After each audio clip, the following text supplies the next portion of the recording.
Tingnan niyo naman ang yung ano ko, nasa likod ng aking puwet. Sobrang sakto talaga ang nabili ko na uniform na galing sa TikTok. So, super legit. Thank you talaga, seller. So, ang kagandahan nito ay makapal. Tapos, matibay ang kanilang tahi. At saka, saktong-sakto talaga yung in-order ko. So, yung sa upper is small.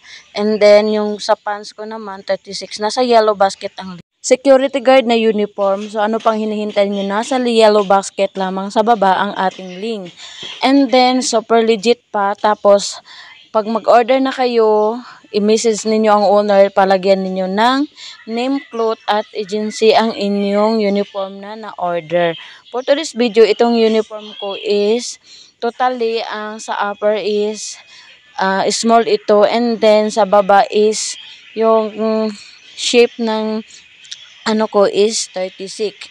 So, ayan. Yan po ang so, sa ano lang, sa camera lang, ko. Pero, super legit naman at makapal ang tela. So, i-click ninyo yung yellow basket sa ibaba.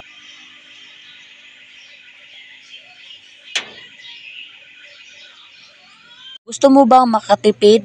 Dahil baguhan ka pa, wala ka pang sweldo. So, kailangan mo ng security guard na uniform. Ito na ang sagot sa inyong problema at nakadating ka sa aking video.